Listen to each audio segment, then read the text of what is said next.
ರಸ್ತೆ ದೇಶದ ಜೀವನಾಡಿಗಳಿದ್ದಂತೆ. ಒಂದೆಡೆಯಿಂದ ಇನ್ನೊಂದೆಡೆಗೆ ಸಂಪರ್ಕ ಕಲ್ಪಿಸಲು ರಸ್ತೆಗಳೇ ಮೂಲಾಧಾರ. ಅಂತಹ ರಸ್ತೆಗಳನ್ನೇ ಸರ್ಕಾರ ನಿರ್ಲಕ್ಷ್ಯ ವಹಿಸುತ್ತಿರುವುದು ನಿಜಕ್ಕೂ ಶೋಚನೀಯ.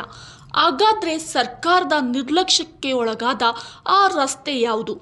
ಇಲ್ಲಿದೆ ನೋಡಿ ಕಂಪ್ಲೀಟ್ ಡೀಟೇಲ್ಸ್. ಇತ್ತೀಚೆಗಷ್ಟೇ ನಿರ್ಮಾಣವಾದಂತಹ ಮೌಂಟ್ ಕಾರ್ಮೆಲ್ ಕಾಲೇಜಿನಿಂದ ಗುಟ್ಟಳ್ಳಿ ಮಾರ್ಗವಾಗಿ ಸಾಗುವಂತಹ ಮುಖ್ಯ ರಸ್ತೆ ಪ್ಯಾಲೇಸ್ ರೋಡ್ನಲ್ಲಿ ಗುಂಡಿಗಳು ನಿರ್ಮಾಣವಾಗಿದೆ.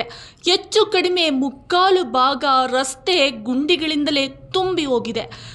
ಈ ರಸ್ತೆ ಡೇಂಜರ್ ಝೋನ್ನಲ್ಲಿ ಇದ್ದು ಯಾವಾಗ ಬೇಕಾದರೂ ಅಪಘಾತ ಸಂಭವಿಸಬಹುದು ಎನ್ನುವಂತಹ ಪರಿಸ್ಥಿತಿ ಎದ್ದು ಕಾಣ್ತಾ ಇದೆ. ಇದರಿಂದ ವಿದ್ಯಾರ್ಥಿಗಳು ಪ್ರತಿನಿತ್ಯ ತಮ್ಮ ಕೆಲಸ ಕಾರ್ಯಕ್ಕೆ ತೆರಳುವಂತಹ ವಾಹನ ಸವಾರರು ಪರದಾಡುವಂತಾಗಿದೆ. ಈ ರಸ್ತೆ ಕಾಮಗಾರಿಗೆ ಕೋಟ್ಯಾಂತರ ಹಣ ಬಿಡುಗಡೆಯಾಗಿದ್ರೂ ಕೂಡ ಕೆಲಸ ಮಾತ್ರ ಕಳಪೆ ಮಟ್ಟದ್ದಾಗಿದೆ. ಈ ಕುರಿತು ಅಧಿಕಾರಿಗಳನ್ನ ಪ್ರಶ್ನೆ ಮಾಡಿದ್ರೆ ನಮ್ಮ ಗಮನಕ್ಕೆ ಬಂದೇ ಇಲ್ಲ. ಬಂದಿದ್ರೆ ಆದಷ್ಟು ಬೇಗ ರಸ್ತೆ ಕಾಮಗಾರಿ ಕಾರ್ಯವನ್ನ ಕೂಡ ಮಾಡಿ ಮುಗಿಸ್ತಾ ಇದ್ವಿ ಅಂತ ಸುಳ್ಳು ನೆಪವನ್ನ ಒಡ್ಡಿ ಜಾರಿಕೊಳ್ತಾ ಇದ್ದಾರೆ. ಇನ್ನ ಈ ರಸ್ತೆಯಲ್ಲಿ ಮೊದಲೇ ಟ್ರಾಫಿಕ್ ಸಮಸ್ಯೆ ಹೆಚ್ಚಾಗಿದ್ದು ಈ ಗುಂಡಿಗಳ ಹಾವಳಿಯಿಂದ ವಾಹನ ಸವಾರರು ಗಂಟೆ ಕಾಯುವಂತಹ ಪರಿಸ್ಥಿತಿ ಎದುರಾಗಿದೆ.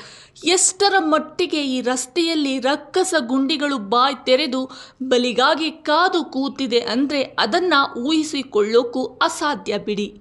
ಅಧಿಕಾರಿಗಳ ನಿರ್ಲಕ್ಷ್ಯವೋ ಗುತ್ತಿಗೆದಾರರ ಕೈವಾಡವೋ ಹಾಳಾಗಿದ್ದು ಮಾತ್ರ ಪ್ಯಾಲೇಸ್ ರಸ್ತೆ. ಅದೇನೇ ಇರಲಿ, ಇನ್ನಾದರೂ ಸರ್ಕಾರ ಎಚ್ಚೆತ್ತುಕೊಂಡು ಜನರ ಸಮಸ್ಯೆಗೆ ಕಾರಣವಾಗಿರುವಂತಹ ಈ ರಕ್ಕಸ ಗುಂಡಿಗಳಿಗೆ ಶಾಶ್ವತ ತಿಲಾಂಜಲಿ ಬಿಡುತ್ತಾ ಕಾದು ನೋಡಬೇಕಾಗಿದೆ.